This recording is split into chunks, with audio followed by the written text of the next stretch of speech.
Muy buenas tardes.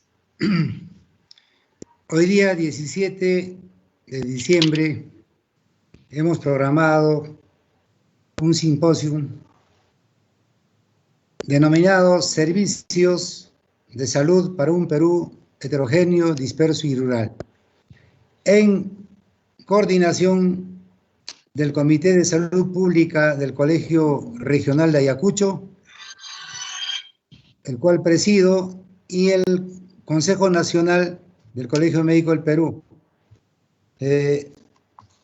con el único propósito de aportar para una nueva política y un nuevo sistema de salud para nuestro país, Perú. Todo en base a lo que es la ley del marco de la modernización de la gestión del Estado, la ley número 27658, que declara al Estado en proceso de modernización en sus diferentes instancias, dependencias y entidades, organizaciones y procedimientos. Asimismo, esta ley tiene el objeto de establecer los principios y la base legal para iniciar el proceso de modernización de la gestión del Estado. También tenemos como documento referente lo que es el Alma Ata del siglo XXI, Salud para Todos, el acceso universal a la salud y la cobertura universal de salud, que son los fundamentos de un sistema de salud equitativo. Asimismo, tenemos como precedente el documento de lo que es la Declaración de Astana, que hace 2 años se ha llevado a cabo en la ciudad de Rusia. Y queremos tener o contar con un sistema de salud que tenga justicia social, un rostro humano. Entonces, ¿qué necesitamos para avanzar en lo que es la salud universal, el acceso y cobertura para todos? Justamente necesitamos ampliar el acceso equitativo a los servicios de salud, a una salud integral, de calidad, centrados más que todo en las personas y en las comunidades. Asimismo, requerimos fortalecer la rectoría y la gobernanza, como también aumentar y mejorar el financiamiento con equidad, eficiencia, y aumentar y avanzar más que todo para evitar el pago directo, el pago del bolsillo, que es una barrera para la atención de la salud con equidad. Asimismo, necesitamos fortalecer la coordinación intersectorial para poder ver lo que son los determinantes sociales. En ese entender, el Colegio Regional de Ayacucho organizó este evento, como repito, denominado Servicios de Salud para un Perú, para un país disperso, rural y heterogéneo. Con esta antesala, previo saludo a cada uno de los ponentes, pues voy a dar el paso a la decana del Colegio Regional de Ayacucho, la doctora Doris Silvia de la Cruz Prado.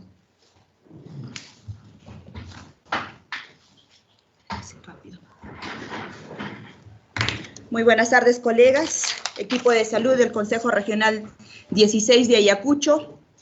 Darles a todos el saludo correspondiente y la bienvenida a tan gratos personajes. La OMS recomendó analizar la evolución del sistema de salud del Perú en un periodo de 10 años con el propósito de analizar la evolución de las buenas prácticas y los factores que influyen en el funcionamiento del sistema de salud del Perú. La rectoría no se ha consolidado. Se reconoce el mejoramiento de la cobertura financiera, pero el acceso a los servicios de salud, todavía hay brechas de recursos humanos, infraestructura, equipamiento, acceso de medicamentos, a lo que se suma ineficiencia organizacional, por lo que el Consejo Regional 16 de Ayacucho ha visto por conveniente realizar el primer simposium denominado en esta región Servicios de Salud para un Perú heterogéneo, rural y disperso, y luego proponer ante el Colegio Médico y discutirla en una gran convención nacional para un nuevo sistema de salud equitativo y universal. Con estas palabras queda inaugurado este importante evento. Muchas gracias. Luego de la inauguración del curso, paso al doctor Tarazona para que pueda orientar el evento. Adelante, doctor Tarazona. Muchas gracias. Buenas tardes nuevamente a todos los presentes, a los señores expositores, a los organizadores del Consejo Regional de Ayacucho y a ustedes, amigos que nos acompañan por las redes sociales para estar al día en los eventos que se vienen desarrollando desde el Colegio Médico en vistas a la Convención Médica Nacional a llevarse a cabo el próximo mes de enero del 2021. En esta oportunidad vamos a tocar el tema de servicios de salud para un Perú heterogéneo, disperso, rural y multicultural. Es una mirada un tanto diferente de los servicios de salud que debe tenerse en cuenta para construir un sistema de salud muy peruano como es lo que necesitamos. En ese sentido tenemos como ponentes al doctor Ismael Cornejo Villús, al doctor Alfonso Nino Guerrero y al doctor Fernando Carbone Campoverde. En esta oportunidad daremos el uso de la palabra al doctor Ismael Cornejo Villús. Él es médico salubrista con una larga experiencia en los temas de salud pública y de atención primaria y del primer nivel de atención y actualmente es director adjunto de la Dirección Regional de Salud de Arequipa. Bienvenido, doctor Ismael Cornejo. El uso de la palabra por parte de usted.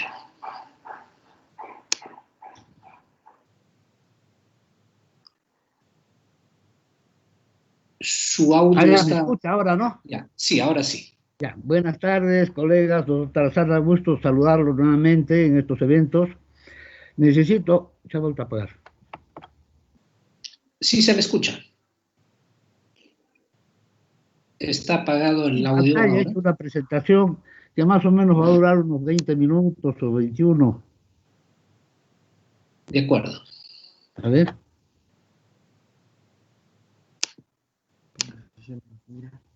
Ahí está, se están mirando la pantalla, ¿no? El título dice... Sí, se está viendo en la Servicios pantalla. de salud. ¿La presento grande o así nomás? No, ¿cuál es el título? No, yo también. Bueno, es acá. Servicios de salud para un Perú heterogéneo, disperso, rural y multicultural, ¿no? Ismael Cornejo Rosselló de Anderas es mi apellido. Doctor Joaquín Roberto Cornejo Villús fue un epidemiólogo muy importante que acuñó una frase que se llama la epidemiología del amor. Bueno, no tengo ya contacto con él, ¿no?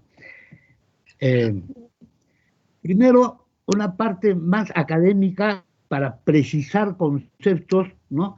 Y uno de ellos, muy importante, es qué es ¿qué lo tipifica a un servicio de salud? Un servicio de salud no es una prestación de electrodomésticos, no es un servicio de salud, no es una prestación de otro tipo de servicios públicos, ¿no? Como puede ser el servicio de la luz, del agua, etcétera. Es un constructo abstracto y elusivo, y la luz no es abstracta ni elusiva, ni un electrodoméstico tampoco. Es intangible, vale decir que difícilmente se puede medir. ¿Por qué? Una combinación muy compleja de intersubjetividad y objetividad en la comunicación, en el diálogo entre médico-paciente, enfermera-paciente, etc. Es un servicio heterogéneo, no todos los pacientes no son iguales, uno es diferente de otro siempre. Su producto y su consumo son inseparables. Por ejemplo, en el gran problema del uso racional de los medicamentos, entonces ahí el médico no, está inseparable de su consumo. Y además son servicios que caducen, vale decir que es un paciente, ahí termina, y en la otra visita es otro tipo de servicio, es una evaluación, etcétera, ¿no? Entonces, esto es un escenario altamente complejo, ¿sí? Ahora, en este diagrama ustedes están viendo que hay 3 círculos de color amarillo con letra A, B, C. Significa la población. La población no es heterogénea en ningún país del mundo. Hay población que es pequeña en cantidad, en número, que tiene recursos suficientes para hacer pago de bolsillo, etc. Hay población que es un poco mayoritaria, pero que tiene recursos apenas para vivir medianamente, ¿no? Y hay otra que es mayor cantidad de población que tiene recursos solo para sobrevivir.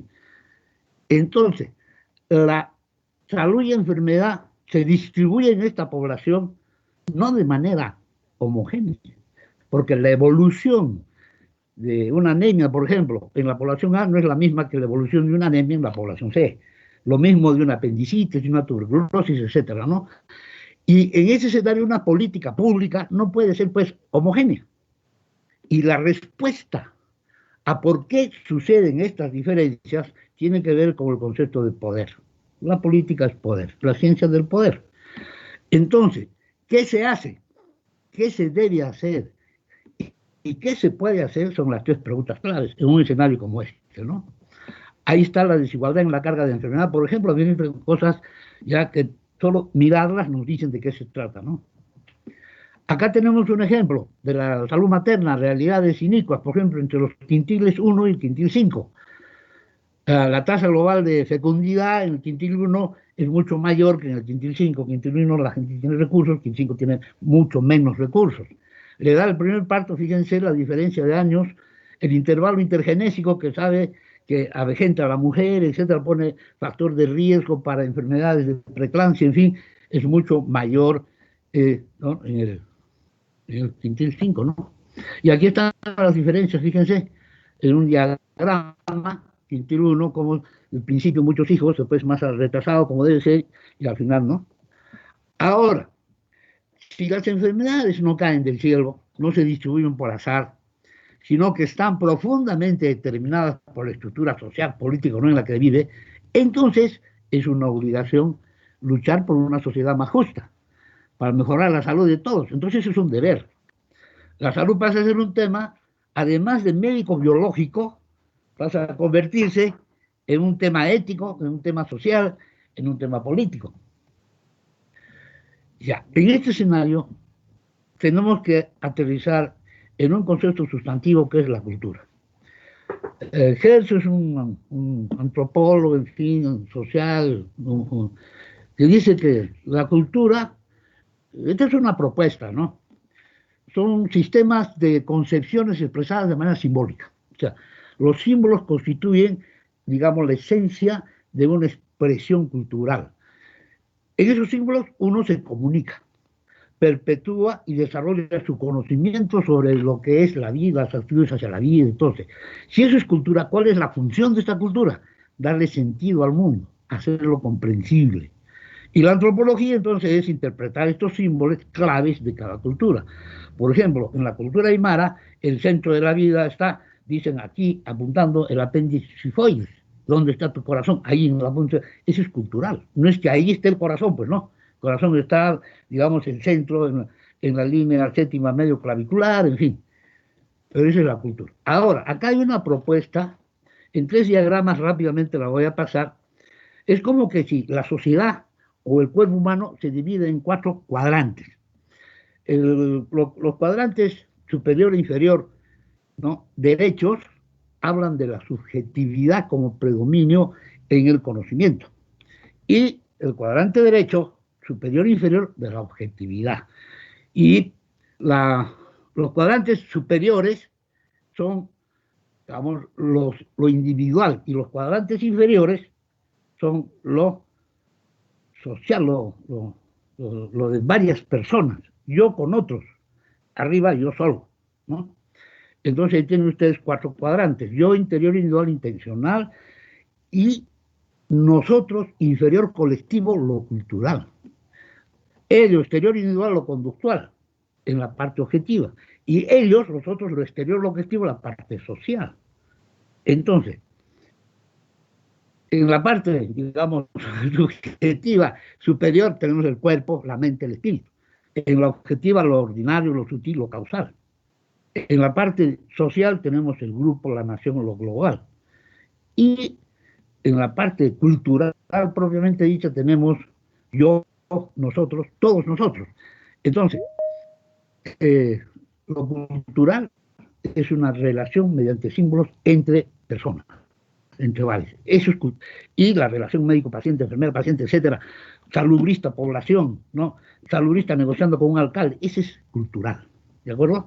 Y aquí están los criterios, el yo, el ellos, nosotros, ahí genera la bondad, es el escenario, digamos, el criterio límite, la bondad, la belleza, la verdad objetiva, ¿de acuerdo?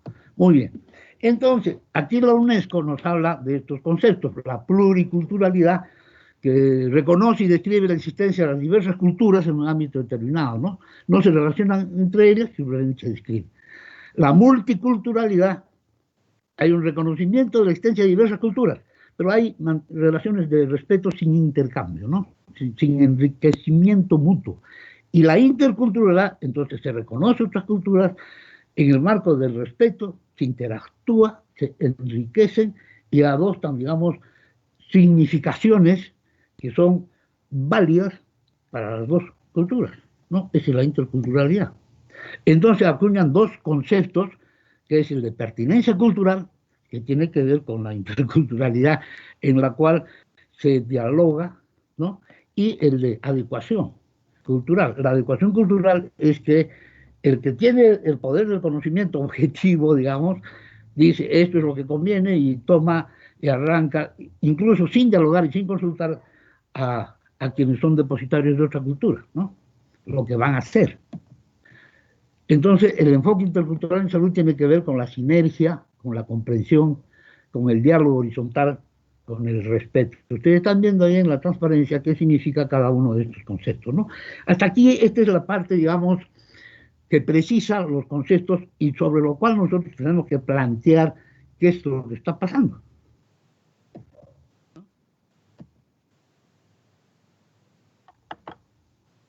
El Sistema Nacional de Salud.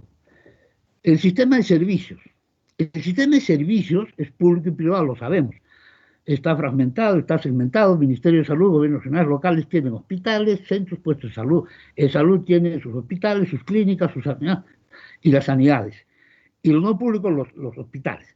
Pero ese sistema de servicios está alimentado por un sistema de educación superior en salud universitaria y tecnológica. Es otra especie de mundo cultural, ¿no? Y los que están dentro del sistema se organizan en colegios y se organizan en gremios. Y tenemos, por otro lado, el depositario, que es la sociedad civil, ¿no es cierto? Estamos hablando más entonces ahora de los servicios. El primer problema acá, sustantivo, que ya lo he compartido otras veces, ¿cómo se construye el objeto del conocimiento salud? La salud es una raíz de la calidad de vida. ¿Cómo se construye? Entonces, aquí tenemos 7 caracterizaciones. Un modelo médico reparativo. Biológico, que deja de lado esta parte cultural de nosotros, ¿no? Hay una relación más objetiva social. La diferencia está, por ejemplo, en que en lo social hay las relaciones de trabajo, son objetivas. Yo tengo una hora de entrada a mi trabajo, una hora de salida, tengo una remuneración, firmo un contrato, eso es objetivo, ¿no? Eso se puede medir. Pero la relación, la intención, los valores, eso no se puede medir, ¿no? Y mucho de eso entra en el modelo, ¿no? En el modelo médico reparativo está entrando más lo social que lo cultural, ese enfoque de cultura, ¿no? Que es objetivo y el médico alejado de su paciente, ¿no? El enfoque positivista funcionalista, ¿no? Es decir, en la teoría del conocimiento, el objeto pesa más que el sujeto, o que el objeto es independiente del sujeto. Eso es un enfoque bien materialista, no mecánico, reductivo. El abismo entre la formación académica, el currículum y la práctica de los servicios de salud es conocido. Hay una visión utilitarista y sesgada del trabajo en equipo. A mí, desde estudiante, me dicen que el médico es el líder nato del equipo de salud. Y bueno, y después de tantos años de práctica compruebo que eso no es una realidad, no es un hecho. Hay muy pocos médicos que son líderes, demasiado pocos. Procesos pedagógicos tradicionales, la memoria, el conformismo progresista, en fin. Lo político, ¿no? Que tiene que ver con estas desigualdades que hemos planteado al principio, ¿no? Está subordinado a lo técnico burocrático. Y lo técnico burocrático incluso impuesto desde fuera de nuestra propia capacidad de observación y análisis de los hechos de la salud. Y la misión de servicio está distorsionada por la primacía del bolsillo, o sea, ¿cuánto hay? ¿No? Eso es lo que sabemos, el cobro por debajo de las sábanas, etcétera, ¿no? Entonces, el problema central viene aquí en lo cultural, en la actitud, o sea, en los valores. Yo soy primero, yo soy segundo, yo soy tercero, yo soy. Y el paradigma del éxito contemporáneo está en tener cosas, o sea, en el dinero. Y la aceptación pasiva de lo que es cuestionable, o sea, una indiferencia absoluta. Ese no es mi problema, dice, le han dicho muchos doctores, ese no es mi problema, el problema del gobierno, el problema, finalmente, no asumimos nosotros una actitud, ¿no? Por la propia formación. Y entonces los hechos visibles, ¿cómo? Que son, cada vez la profesión médica se está deslegitimando socialmente. La profesión de enfermera igual, los tetras, y todas las profesiones de la salud. Se pierde la visión de conjunto, vale decir, estamos mirando ya la corteza de un árbol, ni siquiera una partecita de la corteza, ni siquiera el árbol, y menos el bosque con el lago y la ciudad, ¿no? Conocimiento y destrezas alquiladas. Es decir, si yo tengo una convicción y viene alguien y me dice, bueno, te ofrezco este trabajo, pero tienes que decir esto y aquello, y bueno, y me paga bien, yo lo hago, ¿no? Yo conozco muchos casos de esos, entonces es un problema de valor, ¿no? De actitud, de propuesta cultural. ¿Cuál es el símbolo que vale la pena que yo defienda? La robotización de los profesionales con la tecnología y, bueno, obviamente la miseria ética y moral que está acrecentándose tremendamente, ¿no? Y esto que ya también lo he presentado, que es una realidad contextuada que debe enfocarse respecto de una descontextuada, es decir, ¿no? Se relaciona con esto, el microbio característico de una enfermedad bien podría ser un síntoma, no una causa. Entonces tenemos cómo se construye el objeto, ¿no? Del proceso de salud-enfermedad y cómo se lo aborda. ¿Y cómo se organizan los servicios de salud? Entonces ahí tenemos el tema central, paradigmático, que es la descentralización. David Tejada Rivero nos dice, nuestros países dependientes no tendrán destino si es que no son capaces de revertir el dominio político de minorías que detentan el poder económico, controlan el poder militar, concentran el poder político, ¿no es cierto? Y sabemos que en este tiempo acelerado de globalización, los tiempos de respuesta son mucho más rápidos, el paciente necesita respuestas más rápidas, necesita que esta respuesta sea de carácter multidisciplinaria, multiadministrativa, y tienen que adecuarse a la diversidad de la pertinencia de esas respuestas, vale decir, yo no puedo aceptar fácilmente que por norma se diga, por ejemplo, en la Seguridad Social de Salud, ¿no? Paracetamol para todo tipo de dolor, sea dolor de cefalea o un cólico o una fractura, paracetamol para todo tipo de dolor, no tiene que venir otra especialidad para cambiar de repente un tipo de analgésico, ¿no? Y aquí tenemos lo que era el ministerio en el siglo pasado, ¿no? Excelencia burocrática, cuerpo amorfo, dirección en el medio, sálvese quien pueda, este muñequito cuadriculado que produce una idea ¿no? Un pensamiento cuadrado, cuando los pensamientos deben ser multidimensionales, de cualquier tipo de figura geométrica, no tiene ojos, no tiene nariz, no tiene oídos para escuchar a la gente, no se mueve no tiene sentimientos, pero sí tiene una boca grande porque habla mucho, ¿no? Lo que ha pasado ahora, en el presente siglo, es que eso se ha multiplicado, se ha diversificado, y quien ha tomado el liderazgo de todo eso es el Ministerio de Economía y Finanzas, que nos dice, así es, y así hacen todos, igualito, como si en el país no hubiera desigualdades, no hubiera heterogeneidad y no hubiera cultura.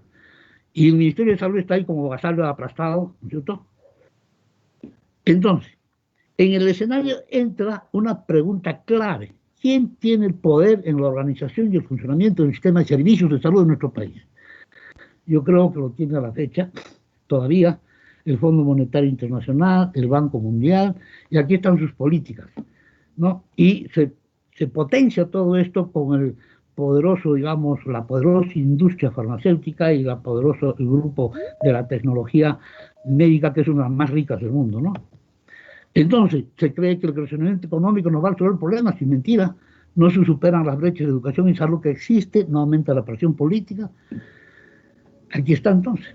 Y eso es lo que ha sucedido desde la última década del siglo pasado, ¿no? Toda la década de los 90 y hasta la fecha seguimos igual, ¿no? Con esa hemorragia de leyes que dio la ministra Midori de Javis, una hemorragia masiva, nos ha desangrado a todos, ¿no? Y cómo se organiza la respuesta efectiva con un programa cerrado, cuando la lógica heterogénea, cultural, tiene que ser un programa abierto, no cerrado. Miren, ahí está bien claro en la propuesta, esto está escrito, esto se hizo con Salud Básica para Todos, se hace con los CLAS, daños, riesgos, bueno, propuesta técnica biomédica, propuesta técnica gerencial, ¿no? Conjunto de tareas que realizan las personas, en fin. Y esto se está replicando actualmente con esta lógica del MIDIS, que es lo que el otro día el expresidente también ha hablado ¿no? como si fuera experto en el tema, es el desarrollo infantil temprano, que felizmente se está tocando, ¿no? Pero con esta lógica, que es una lógica cerrada, ¿no? Con este lenguaje, línea de producción, ¿no? Línea de producción, ¿qué es eso? ¿Es una fábrica o es un hospital, ¿no? En fin, esa es entonces una lógica unilineal, ¿no? Que deja obviamente de lado los aspectos culturales, los aspectos sociales, ¿no? Los aspectos de la voluntad. Y tenemos como consecuencia el instrumento que se llama el presupuesto por resultados. Es una lógica cerrada, enfoque unilineal, es un modelo que está fracasando a toda marcha, ¿no? Aquí tienen los objetivos que están obviamente en la reforma del gobierno, pero el instrumento mismo no calza pues con los hechos de la realidad sanitaria en el país. Y es una democracia ciertamente, pero con dictadura del mes, y nunca me voy a cansar de plantear esta propuesta, ¿no? Nosotros siempre somos operadores de un programa que es homogéneo y lineal para todas las personas y familias, como si estas fueran iguales, ¿no es cierto? Y entonces se ha instalado una corrupción generalizada donde todo vale, roba pero haz, machismo, autoritarismo. Esa es la cultura del poder en el Perú desde hace más de 50 años, ¿no? Entonces, todo vale, eres un vivo, un tonto, un sapo, un lorna, la viveza criolla, ¿no es cierto?, como norma de conducta. Entonces, ¿cuáles son las alternativas? Son las que sean necesarias, pero solo luego de encontrar el espíritu de la Declaración de Atención Primaria de Salud de Alma-Ata, Rusia, del año 1979, y encontrarla en el tiempo presente y actuar en consecuencia, ¿no? Ahora, ahí hay tres hechos sustantivos. Primero, la descentralización efectiva. Si no hay descentralización efectiva, estamos, por gusto estamos en este nuevo escenario. En realidad, lo que en el país ha habido, no ha habido descentralización, no ha habido, ¿no? Más bien hay concentración de poder en Lima, ¿no? La movilización y participación ciudadana activa. Activa vale decir, yo decido qué se hace. No viene un enfermero y me dice, hoy vas a hacer esto porque te conviene. No es así. Y la acción intersectorial local. Esos son tres escenarios sustantivos, ¿no? Entonces, con un objetivo, con una mira, la búsqueda incansable, infatigada de la justicia social, de equidad y el ejercicio del derecho a la salud, ¿no? Ese es el horizonte. Entonces, de manera concreta, si nosotros queremos desarmar este muñequito perverso, tienen una propuesta de 12 puntos, ¿no? Primero, hay que dar prioridad a la selección de espacios geoeconómicos locales. Cuando estaba en Puno, de director regional de salud, le llamé a eso administración sanitaria del espacio y conformar unidades territoriales mínimas de planificación de base. Pero ahora han venido, hablan de gestión territorial y nos dicen cómo debemos organizar, nos dicen todo lo que tenemos que hacer como si fuéramos nosotros simples manos inútiles, ¿no? Ni siquiera sabemos hacer lo que nos dicen que hagamos. Crear un circuito de reanimación y de acompañamiento al trabajo de campo. Entonces, ¿no? Adecuar el trabajo técnico-científico para que la población asimile y comprenda su complejidad biológica, social, cultural. Es decir, hay que saber explicar a la población, ¿no? Reanimar, predicar, insinuar e insistir en el cambio y la justicia social, siempre, en cada momento y con cada persona, ¿no? Esa es una labor, digamos, de prédica, pues. Descentralización como devolución de poder, ¿no? Reorientación y adecuación permanente de la administración, persona, economía, logística. Hay que investigar nuevos enfoques tecnológicos. La manera de hacer las cosas es motivando, pero con una motivación que no sea ni solo extrínseca ni solo intrínseca, sino sustantivamente trascendente, es decir, basada en valores. La pregunta es, ¿por quién yo podría dar algo más que mi vida, no? Esa es la motivación. Ahora nos motivan diciendo, no motivan, dicen, te incentivo, haz esto y te doy plata. Ahora yo digo, vamos a hacer esto, contáis, me dicen, contáis, ¿no? Canalizar intervenciones y generar acciones conjuntas con otros sectores, obvio. Reforzar de la práctica el rol conductor de las direcciones regionales de salud, que han perdido toda legitimidad, ¿no? Por este centralismo tan perverso que existe. Nuevo enfoque educativo que se inspire en los hechos de la realidad social y cultural mediante educación popular, y hay que reordenar, obviamente, el sector salud a partir de las organizaciones sociales de base, ¿ya? Esa es una propuesta. Ahora, ¿qué elementos vamos a considerar? Acá hay 12 elementos. De los 12 yo quiero tocar uno nomás que se llama, es una mega tendencia, desde el año 2000 ya salió, Nashville, a Bourdain lo dijeron, socialismo de mercado libre. ¿Qué cosa quiere decir socialismo de mercado libre? Parecen dos cosas contradictorias, ¿no? Socialismo es comunismo, mercado libre es capitalismo. Vamos a hacer el socialismo del capitalismo. Es decir, ¿quién regula el mercado? El mercado se regula solo desde dentro del mercado. ¿Y quién lo regula?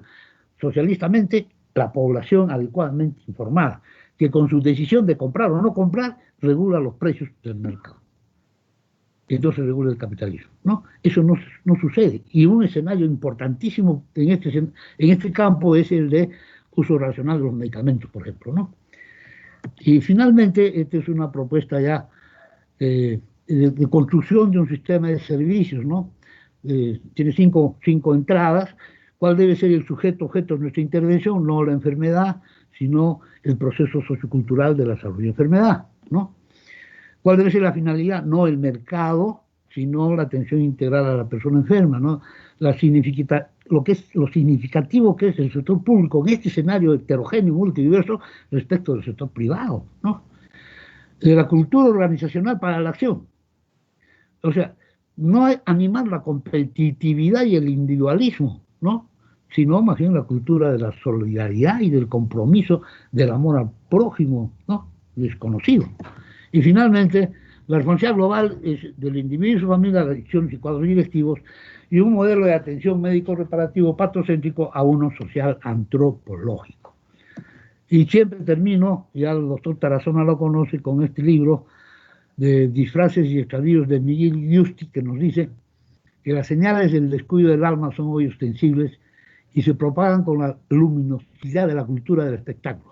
A la persistencia de la injusticia, del irracional crecimiento económico, del colapso del medio ambiente, se suma ahora en el mundo entero el incremento de la intolerancia, la parodia de un orden político mundial y la clamorosa expansión de la corrupción. Muchísimas gracias. Muchas gracias, doctor Ismael Cornejo Rosselló. Importante aporte, sobre todo aspectos conceptuales que nos llevan a pensar que tenemos que pensar en diferentes aspectos cuando abordamos los sistemas de salud. Enseguida vamos a tener la presentación del doctor Alfonso Nino Guerrero. El doctor Alfonso Nino es médico, salubrista, también con mucha experiencia en estos temas. Actualmente dirige la Escuela de Salud Pública de la Universidad Peruano Cayetano Heredia, para quien le vamos a solicitar que desde su perspectiva también nos enfoque el tema central de servicios de salud para un Perú heterogéneo, para un Perú disperso, rural, multicultural. Ese es el tema que hoy día estamos debatiendo con nuestros tres expositores. Adelante, doctor Alfonso Nino, bienvenido. Bienvenido. Muchas gracias a todos ustedes por la invitación y con todo gusto por estar en esta presentación. No sé si ven mi pantalla. Todavía no se ve la pantalla. Porque dice que hay que dejar creo que tienen que dejar de compartir el doctor. Ya. Doctor Ismael, por favor, deje de compartir la pantalla que está utilizando.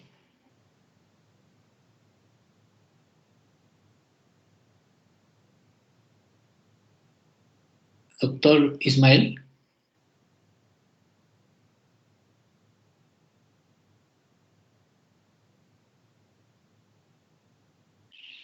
A ver, vamos a comunicarnos.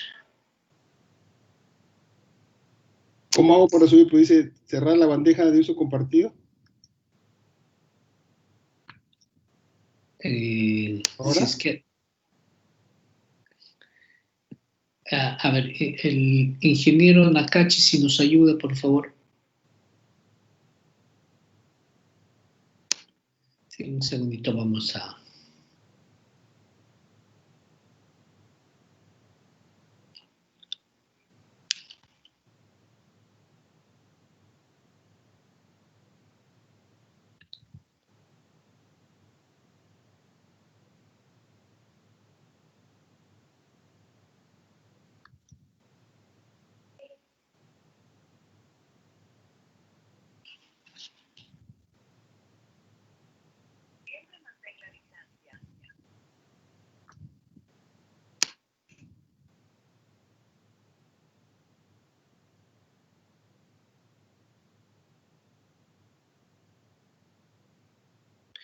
Inge,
Características culturales, geográficas, demográficas. Entonces, lo peor que podemos hacer es hacer un modelo, digamos, de atención que sea homogéneo, sino tiene que ser heterogéneo y cómo podemos tener resultados en la diversidad que tiene el país, ¿no?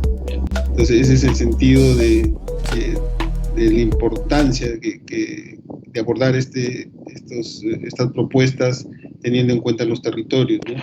O sea, Ayacucho es un espacio privilegiado que tiene casi las tres zonas, ¿no? Tiene sierra, selva y algo un poco de su acceso a la costa es muy fuerte y frecuente, la zona de Ica, Arequipa.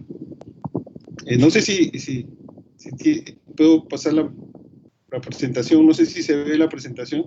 Aún no, doctor, a ver si lo intenta de nuevo. A ver. ¿Ahí?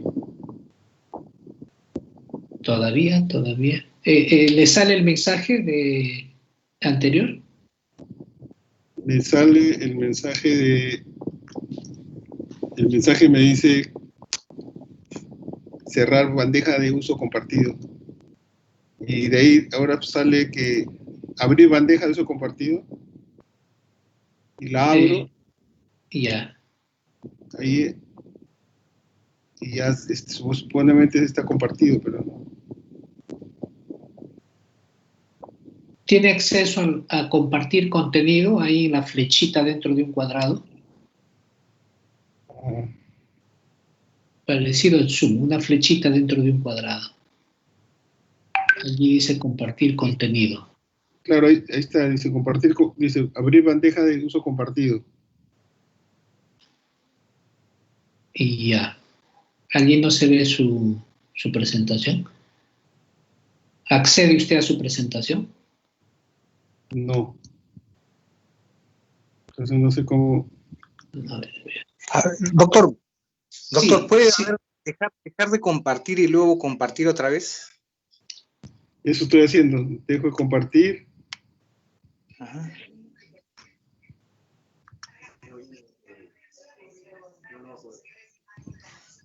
A ver. ¿Ahora? No, todavía no. Doctor Alfonso, ¿puede salir del team y volver a entrar en 5 segundos?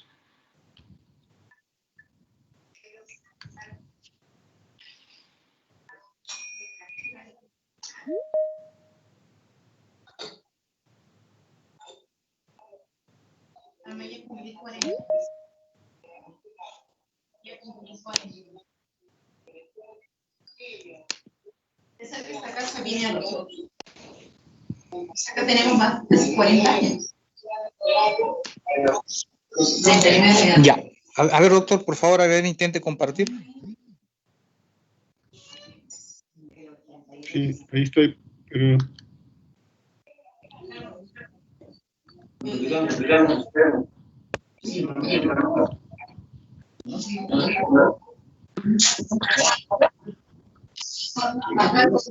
Los guardianes de esa casa. Y al costado también, en los dos lados de acá vienen los guardianes.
Ok.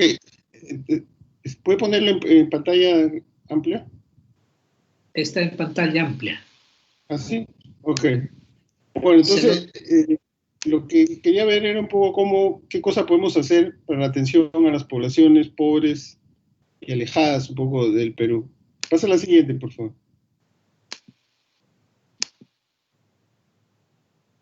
Ya estoy en la siguiente. ¿Se logra ver? Está como congelado. Sí, sí. Bien. Vamos a verla directamente. Está ahí.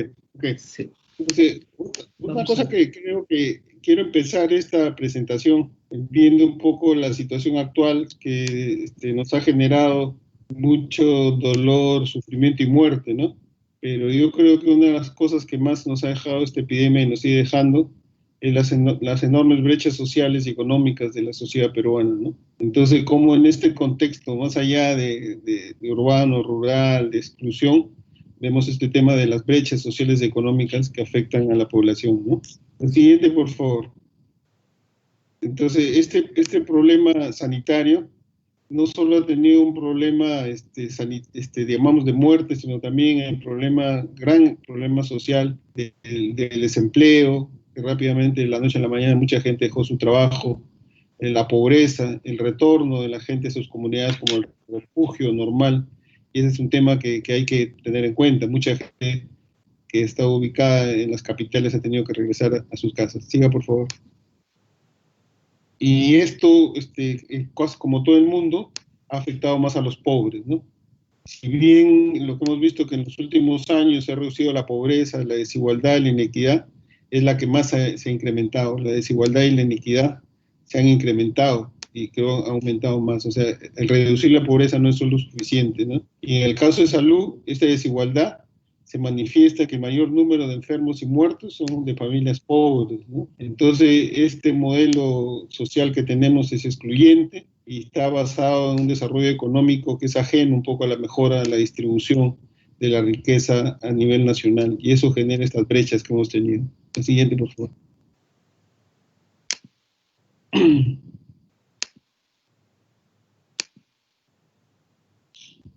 Entonces, en el campo médico hemos tenido más de 200 muertes, pero hemos tenido un poco el colapso de los servicios de salud en casi todo el país, pero esto ha sido un hecho mundial, ¿no? Casi todos los sistemas han tenido un problema de colapso y el personal de salud ha sido el que más agotado, que ha sufrido esta pandemia, ¿no?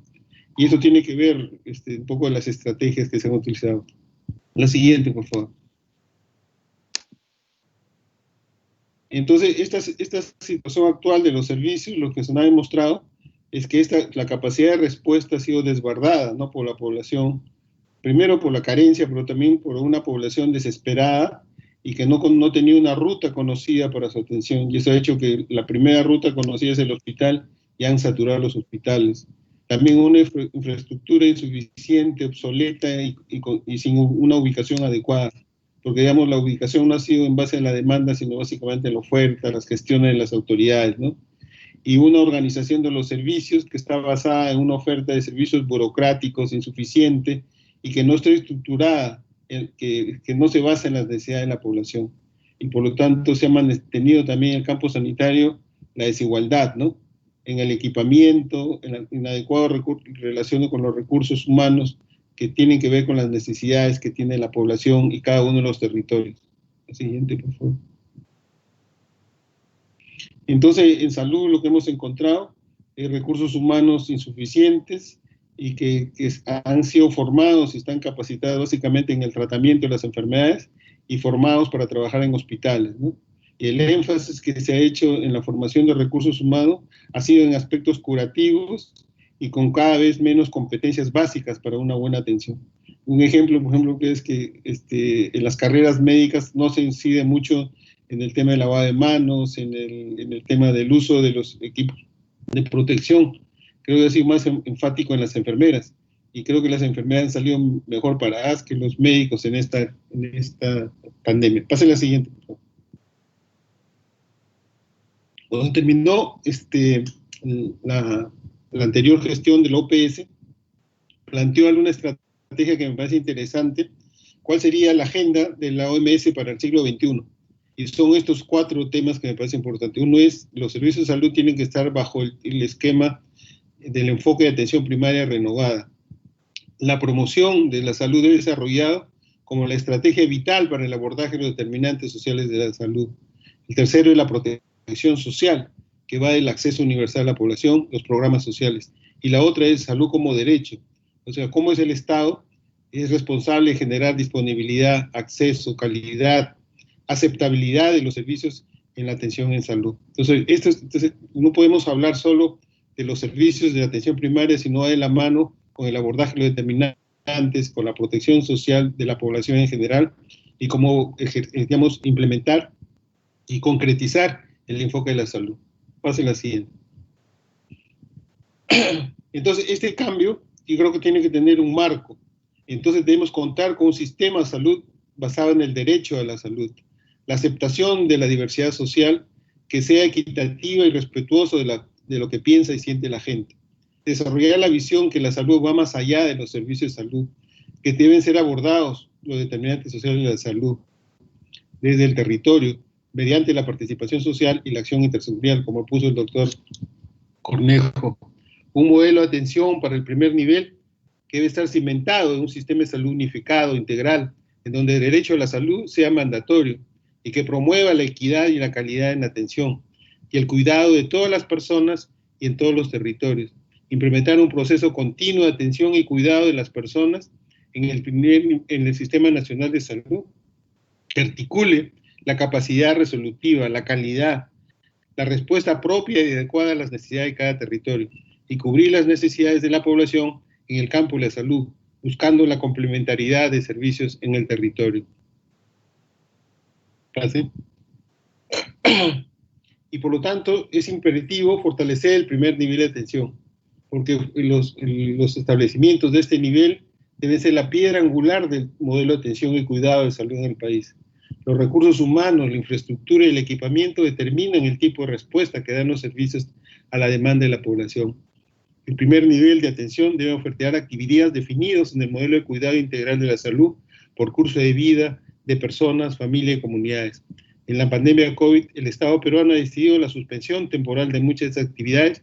Dicha interrupción también pone en peligro de muerte injusta y agravamiento y sufrimiento de la población que no puede ser atendido por enfermedades no COVID. Entonces, en esta me he permitido identificar como 6 estrategias que podrían ser, digamos, en el corto plazo implementadas. La primera estrategia es implementación de las redes integradas y el modelo de cuidado integral de salud. La segunda es trabajar con la comunidad desde un principio. El otro es que haya calidad en todo lo que se hace en el campo de salud. El cuarto sería proteger a todos en el territorio y más recursos para más salud. El quinto y el sexto es innovar e investigar para llegar a todos. Pase la siguiente, por favor. Entonces, en implementación de RIS de verdad, entonces ya hay una ley que se ha aprobado, hay un reglamento sobre el funcionamiento de las redes y el modelo de cuidado, y creo que es un marco conceptual y operativo que está listo para ser relanzado, y puede ser una estrategia importante para empezar, porque está basada en la atención primaria, en el fortalecimiento de la atención. Entonces ya está escrito, está legal, tiene un reglamento, no falta nada, solo falta la decisión política de implementarlo. También la expresión de que realmente se está haciendo atención primaria es una red. Si no hay RIS, no hay atención primaria, ¿no? Y también cómo implementar la estrategia de redes integradas en territorio de la selva, por ejemplo, sería interesante, adecuando la geografía, la forma de vivir y la cultura, y tener en cuenta el tema del enfoque de cuencas y las municipalidades delegadas. También creo un tema importante que nos hemos olvidado por el PPR es cómo volver a impulsar la planificación local, ¿no? La acción intersectorial y la rendición de cuentas a la población. El segundo, pase la siguiente, por favor. El segundo es trabajar con la mujer desde un principio, ¿no? No puede haber un sistema de salud alejado a las necesidades de la población. Solo de esta manera se establecerá la confianza, la credibilidad basada en el desarrollo de un enfoque de derecho a la salud. La presencia de la población en la gestión de los establecimientos y las redes es clave para monitorear la calidad de los servicios. Mejorar los procesos para la prevención, el diagnóstico y el tratamiento tiene que hacerse en permanente interrelación con los usuarios de los servicios. Los procesos de planificación, evaluación y rendición de cuentas son estrategias indispensables e imprescindibles para lograr un éxito en los resultados del modelo o del RIS. Las propuestas de redes integradas ni los modelos de atención no pueden estar ajenas a quienes van a recibir sus beneficios. Ejemplo, los 4 componentes de la RIS, uno de los componentes es la gobernanza, y es la menos desarrollada, la que menos le da interés, pero es la fundamental. No puede empezarse a hacer una RIS si es que no empezamos con gobernanza, que la población acepte la propuesta, que la entienda y que pueda permitir su implementación. De otra manera, vamos a tener una estructura burocrática igual que los MAIS, que nunca funcionaron. Pase la siguiente. El tercero es calidad en todas las intervenciones. Entonces, la aceptabilidad es un elemento crucial, que la gente acepte lo que le estamos ofertando. Eso va a establecer confianza y la necesidad de que los pacientes van a ser atendidos bien. También establecer mecanismos de calidad en el diagnóstico, en el tratamiento, identificando aquellas estrategias útiles y desechándolas innecesarias. Entonces, trabajar con los procesos en base a estándares, contar con un personal con competencias de acuerdo a su función, contar con instalaciones seguras que den la sensación de que las cosas se están haciendo de manera apropiada. Así. La cuarta es proteger a todos en el territorio, ¿sí? Porque entonces tenemos que buscar que nadie se quede atrás, como es la meta del desarrollo sostenible, ¿no? Nadie debe quedarse atrás en el cuidado y la atención. Tienen que identificarse los grupos o poblaciones vulnerables, no solo los adultos mayores, sino las etnias, los grupos discapacitados, o algunos grupos culturales o de opción sexual. Estos deben tener una prioridad en la atención. Establecer estrategias que permitan llegar a zonas difíciles, dispersas y alejadas, que generalmente son las más pobres. Incrementar los equipos de transporte y comunicación que permitan llegar a todos los lugares. Por ejemplo, en el caso de Ayacucho, casi el 80% está en el CIS, pero de las casi 300 comunidades que son excluidas y dispersas, la mayoría de ellas está asegurada el CIS, pero nunca hace uso del CIS. Entonces tenemos que llegar a estas poblaciones. Pase la siguiente. El 5 es más recursos, más salud y mejor uso. Todo el mundo pide que se incremente de 4, que pase a 6, a 8 el presupuesto. Está bien, pero hay que ver para qué lo necesitamos. Entonces es necesario incrementar los recursos económicos, dar más de salud para tener mejor salud. Y por lo tanto también debemos dar un mejor uso del dinero y los recursos.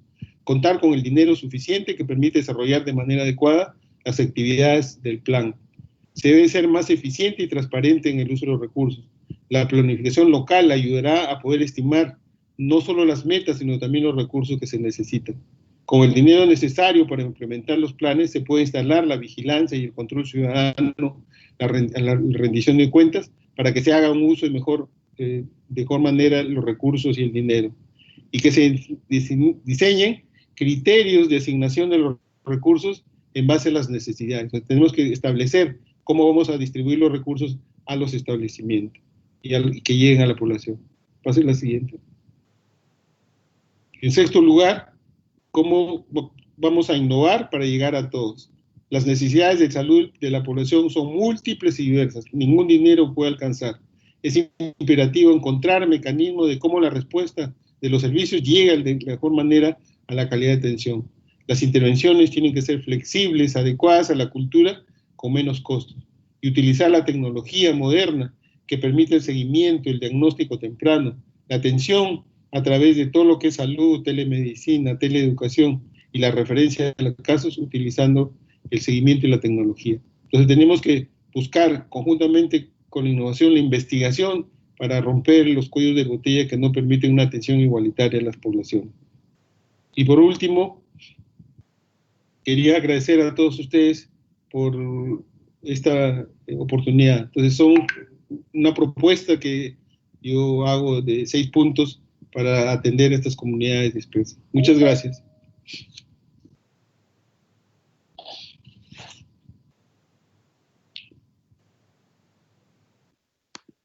Muchas gracias, estimado doctor Alfonso. Importantes estrategias que nos acercan mejor a la realidad peruana, porque como bien usted lo señala, tenemos que tener nuestros propios estándares de calidad y nuestros propios estándares de atención con derechos humanos y con el derecho a la salud plena. Importantes aportes y para terminar en esta jornada de presentaciones nos toca escuchar al doctor Fernando Carbone. El doctor Fernando Carbone ya todos conocemos, él es salubrista desde hace muchos años, estudioso del campo de la atención primaria de salud, del primer nivel de atención, y ha sido ministro de salud durante los años anteriores. En ese sentido, el doctor Fernando Carbone nos va a hablar también desde su perspectiva acerca de los servicios de salud para un Perú heterogéneo, disperso, rural y multicultural. Adelante, doctor Fernando. Muchas gracias. Entiendo que ven la pantalla. Sí, se está viendo su pantalla. Perfecto. Muy bien, muchas gracias. Un cordial saludo a todos. Gracias por la invitación al simposio.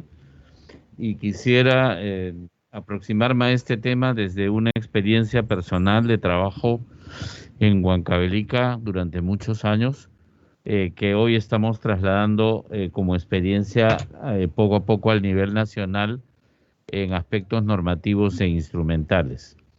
Hay que saber de dónde venimos para saber a dónde vamos. En ese sentido,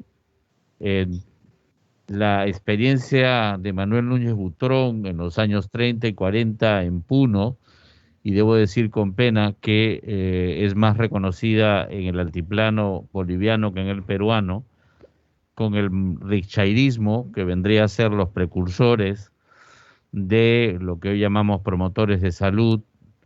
Esta experiencia valiosa fue recogida en el año 78 por Haldan Mahler y David Tejada de Rivero en la reunión de Alma Ata. Hace 2 años, año en que muere David Tejada de Rivero, Haldan Mahler murió hace 3, en Astana se confirmó algo importantísimo, que Alma Ata sigue vigente y pendiente.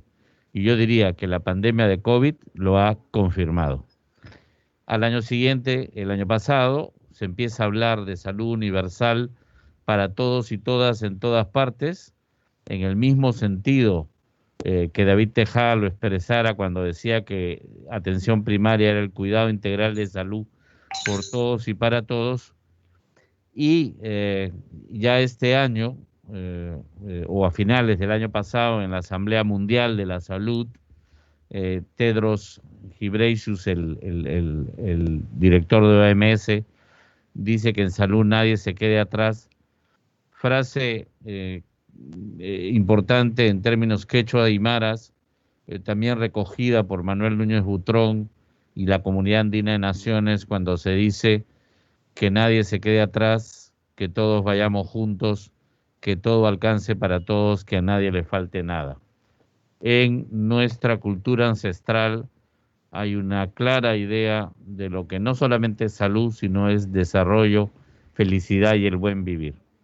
A partir de esto, en el 2019, empezamos a hablar de un nuevo mapa mental del desarrollo sectorial en salud, en donde hablamos como marco de todo de una política multisectorial de salud, Perú País Saludable al 2030, de una política de cobertura universal, dentro de ella del modelo de cuidado integral de salud por curso de vida para la persona, familia y comunidad, que es una versión mejorada del MAIS BFC al que todos hemos estado acostumbrados, pero que a diferencia del MAIS está por sacar ya su guía de implementación y que además tendrá una línea presupuestal de financiamiento directo que hace sostenible esta nueva estrategia.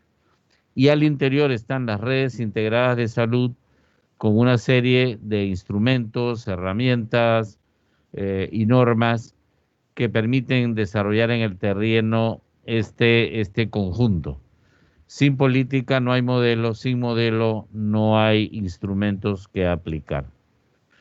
La política tiene un buen análisis, pero me quiero quedar con la con la parte más significativa del análisis, que es como ven las pérdidas de vida humana, discapacidad en la población por causas que son evitables y controlables.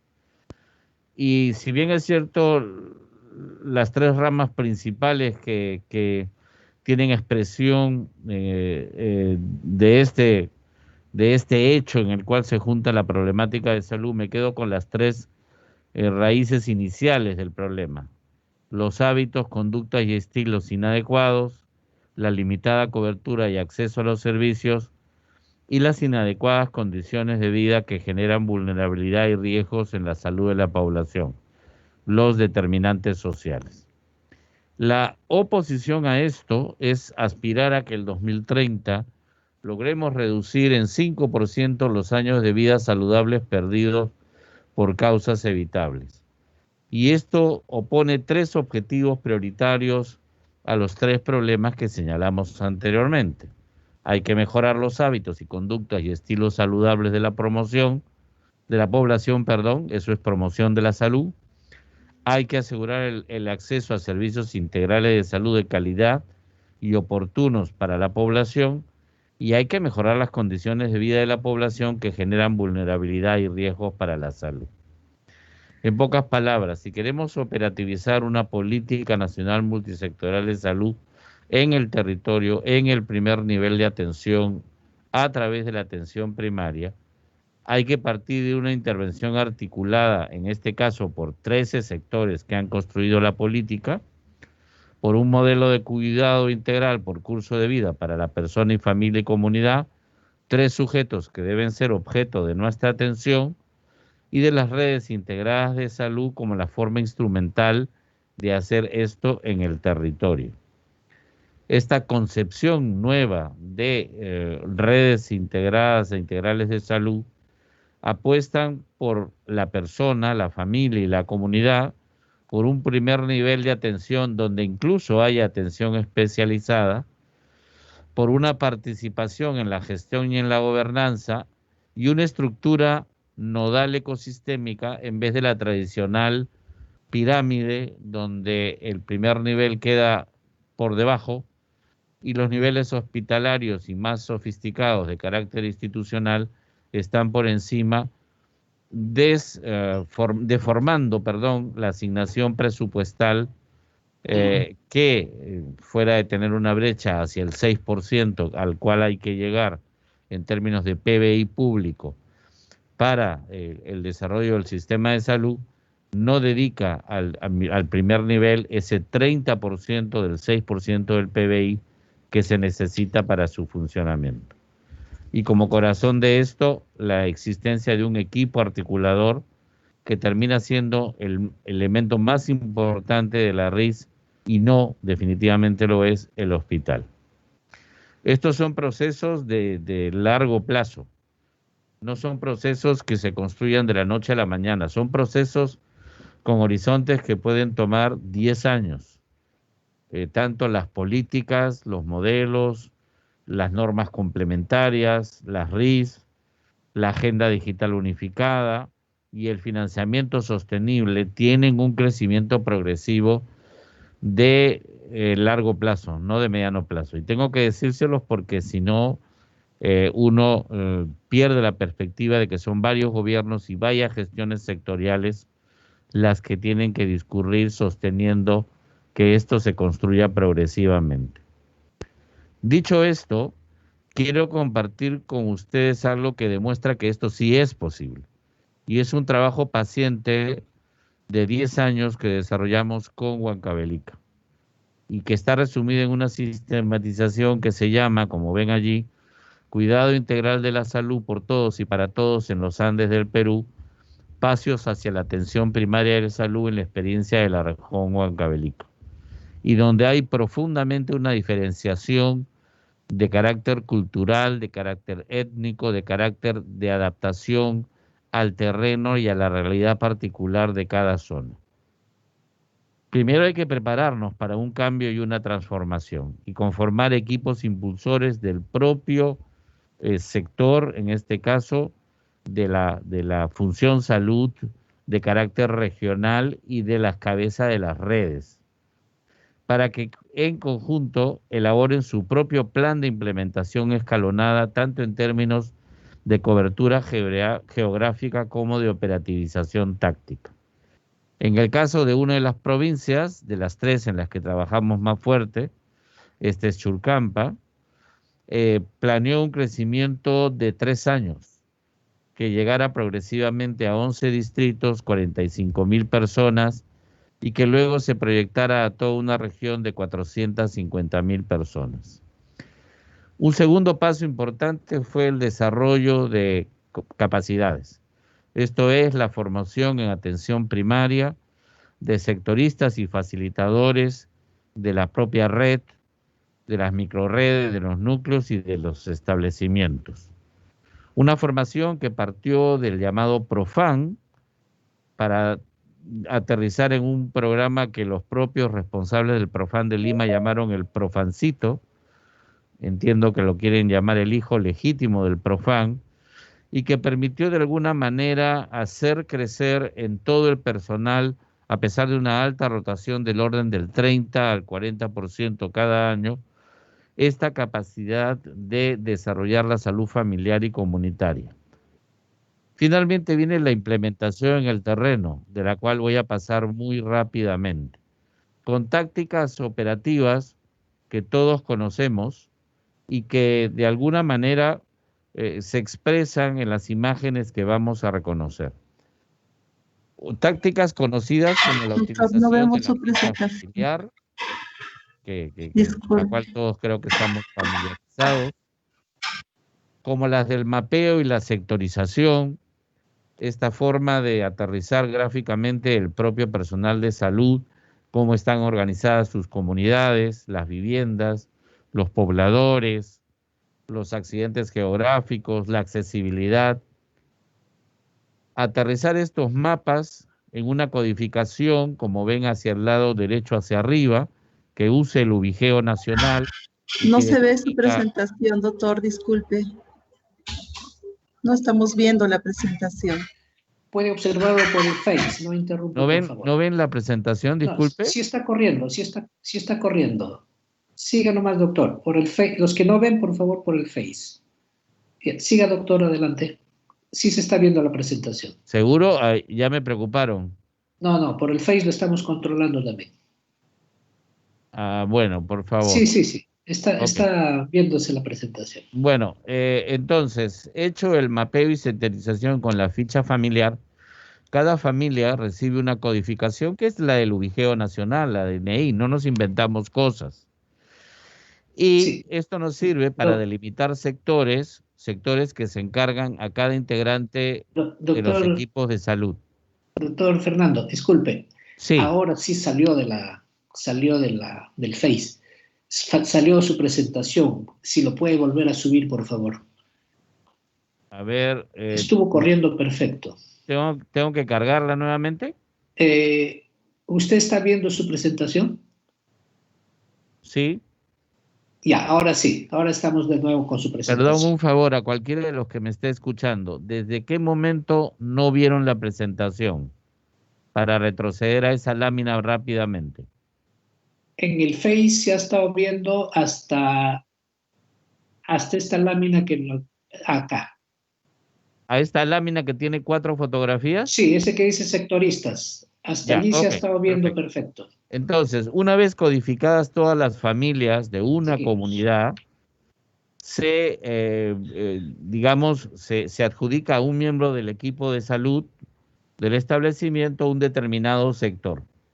Y este sectorista o sectoristas se encargan de esas familias. Finalmente, como lo ven al lado derecho hacia abajo, ven ustedes unos revisteros en anaqueles. Cada color de un grupo de revisteros es una comunidad. Cada revistero tiene la historia familiar y las historias individuales de cada uno de los miembros de la familia que están codificadas en ese revistero. El código de la placa que ven arriba coincide con el código del mapa, coincide con el código del sectorista, coincide con el código del revistero, así que nunca más ese viejo problema de ¿dónde está la historia 856 que no la encuentro? En una ruma de historias totalmente desordenadas, anacrónicas, que se malogran y se pierden. Y finalmente, se digitaliza la información. Huancavelica desarrolló su propio sistema de información individual, familiar y comunitario, lo llaman CISFAC, están en la versión 5.1 y deben pasar a la 5.6, cosa que esperamos se construya junto con el Ministerio de Salud del nivel nacional, que incluya ya la nueva historia clínica que se viene trabajando. A partir de esto, tienen salas situacionales que pueden tener información actualizada diaria o semanal, y debo hacer hincapié que quien digita la información, la calidad del dato la vigilan los digitadores, pero la digitación de la información la hace el propio personal de salud.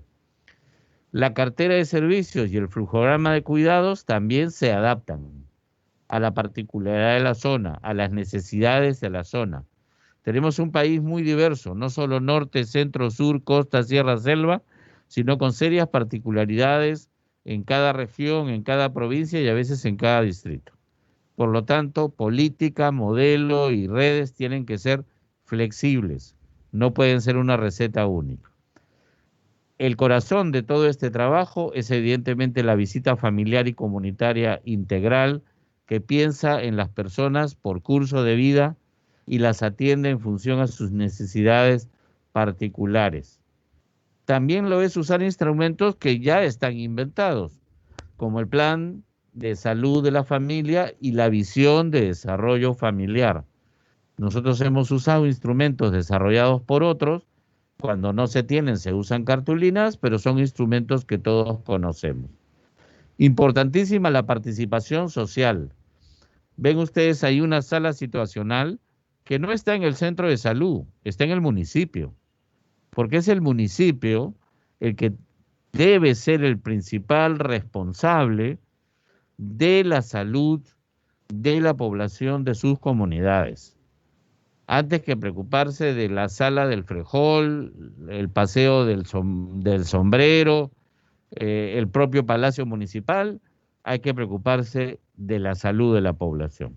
Y junto a ellos, los consejos de desarrollo comunal, los agentes comunitarios o promotores, los terapeutas tradicionales, trabajando todos en conjunto. El trabajo con agentes comunitarios, terapeutas tradicionales y organizaciones de la comunidad, fundamental. Sin ellos es imposible actuar.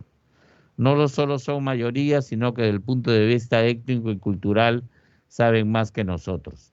Y esto implica la participación de hombres y mujeres por igual en aquello que es la salud. No es fácil, porque el machismo es un problema que acompaña a todas nuestras sociedades latinoamericanas, pero es algo que hay necesidad de impulsar.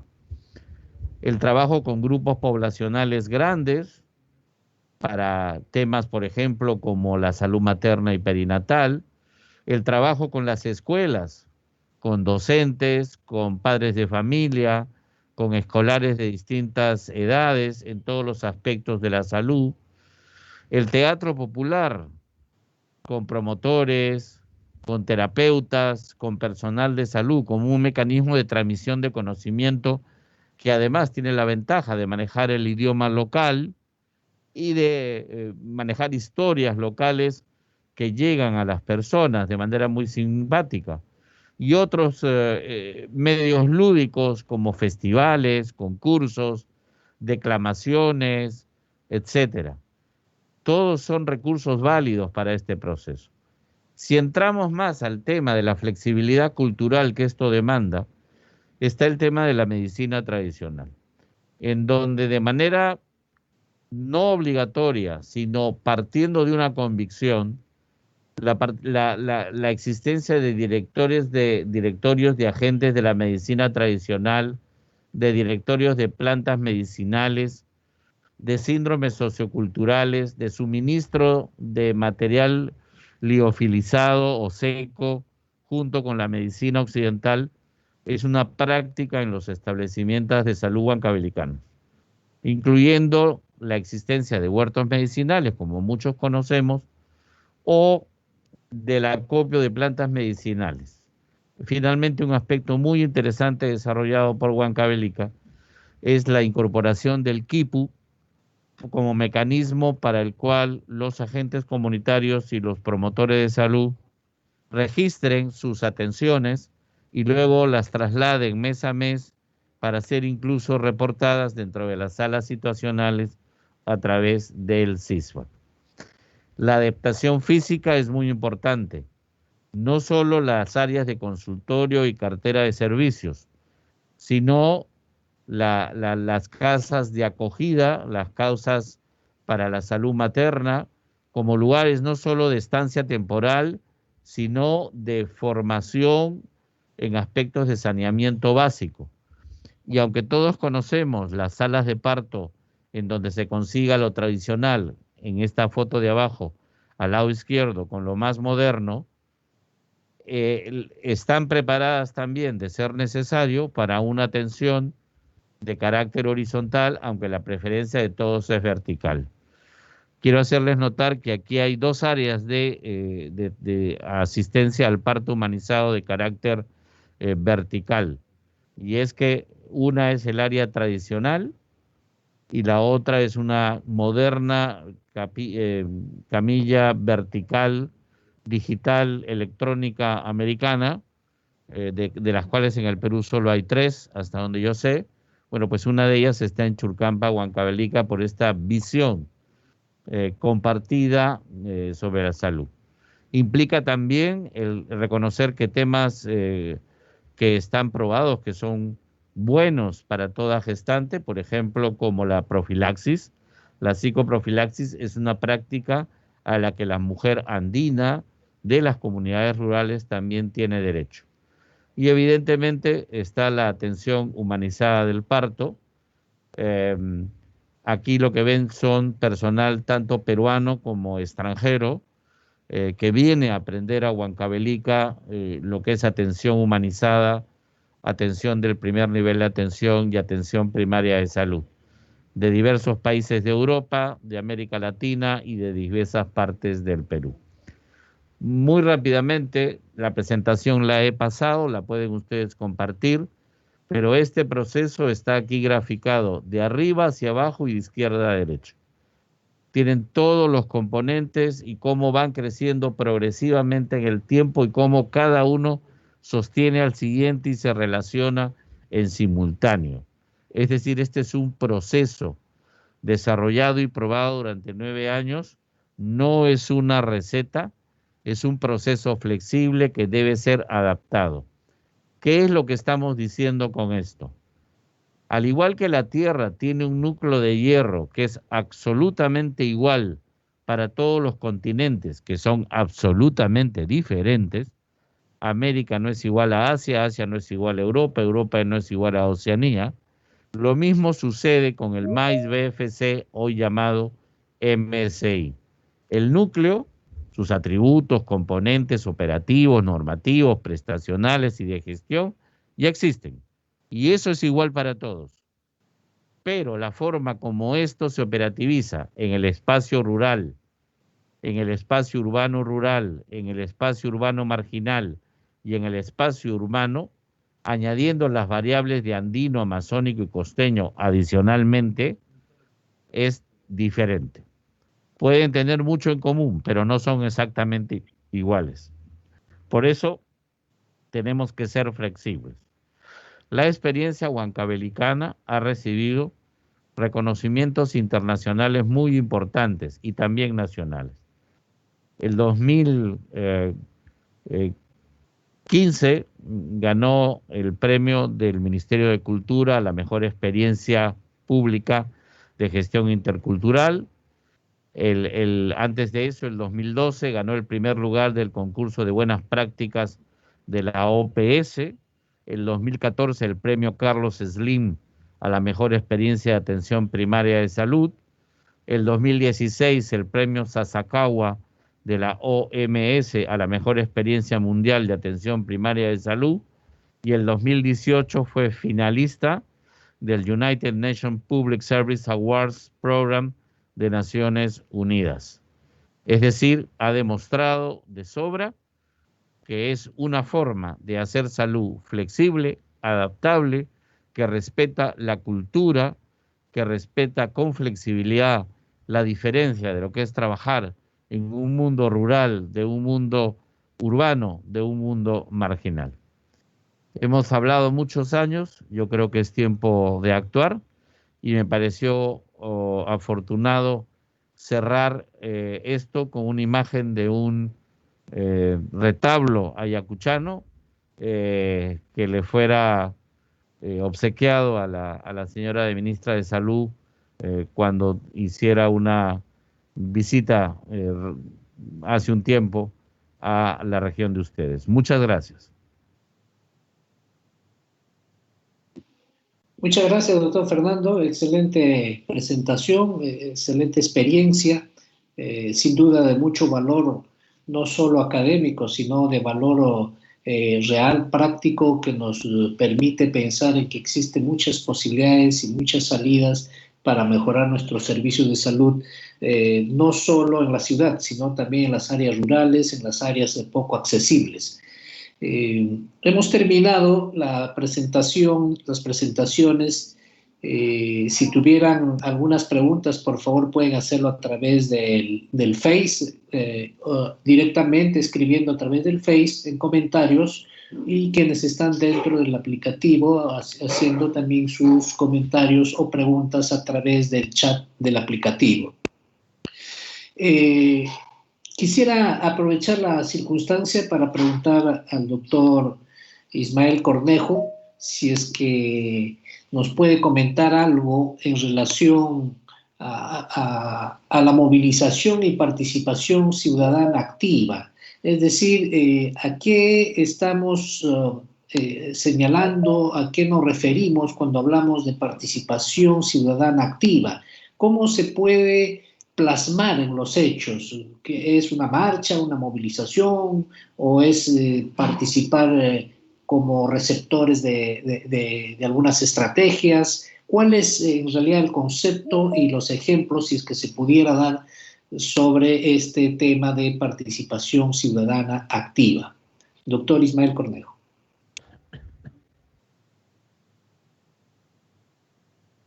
El doctor parece que salió. En todo caso, nos queda en deuda una respuesta y habrá oportunidad de seguir conversando. Si el doctor Nino todavía lo tenemos. Sí, doctor Nino, muchas gracias por su presentación.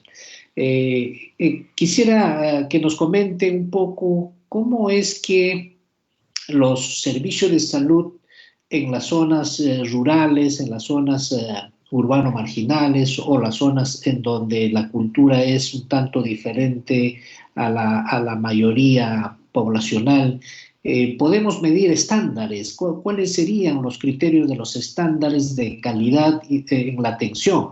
Porque evidentemente lo que para alguien que vive en la ciudad le parece que es una buena atención, para alguien que no vive en la ciudad pero se le ofrecen los mismos servicios, podría aparecer como que no les una buena atención. O sea, ¿cómo medimos los criterios de calidad, los criterios de estándares en poblaciones y en los servicios que atienden poblaciones rurales, poblaciones de otras culturas, no necesariamente las urbanas? Bueno, yo trabajé durante 3 años un proyecto en Ayacucho, en la zona de Chuschi, que era Cangallo, Pampa Cangallo, Fajardo y Vilcas Guamán. Y empezamos a ver cuál era el tema de la calidad.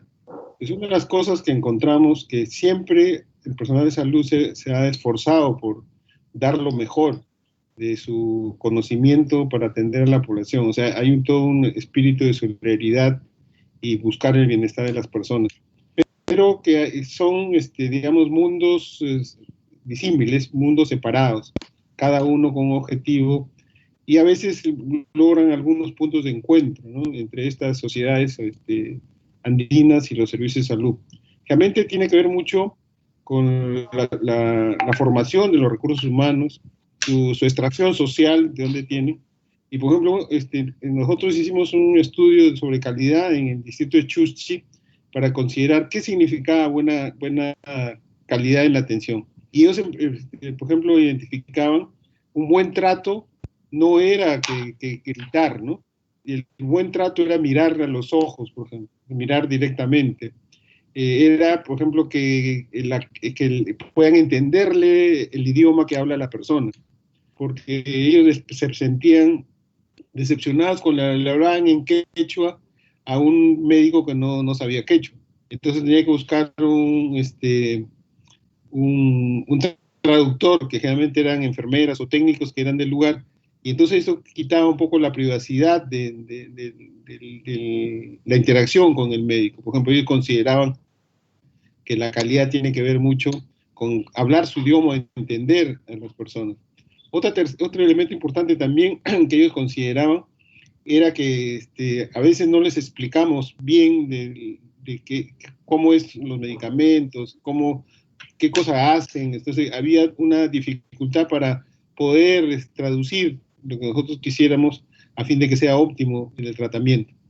Y por último, ellos consideraban, por ejemplo, que no era tanto, por ejemplo, los promotores de salud decían, no nos interesa que nos paguen, pero sí nos gustaría que cuando vamos al establecimiento nos reciban con una sonrisa, por ejemplo.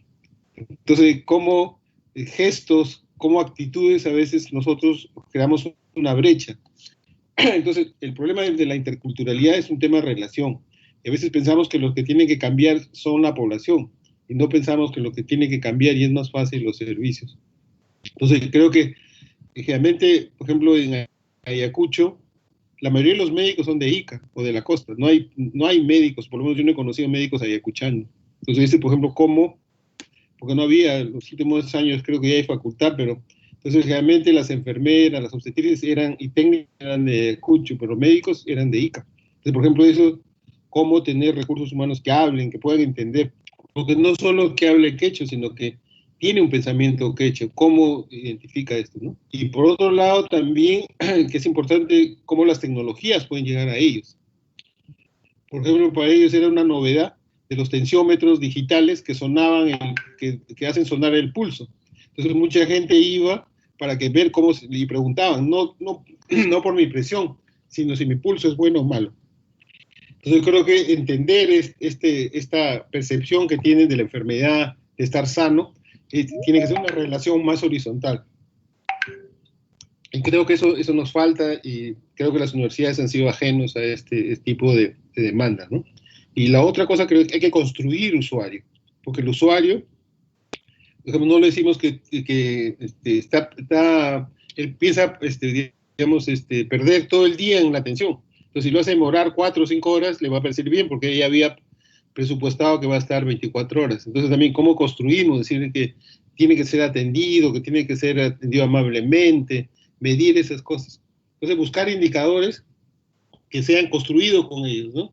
Y que sean entendidos por ellos, y también cambiar nuestro chip de pensar que los indicadores son cuantitativos, ¿no?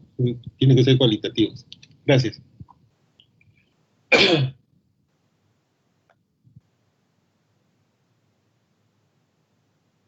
No, tiene cerrado su micrófono, por favor. Sí, muchas gracias.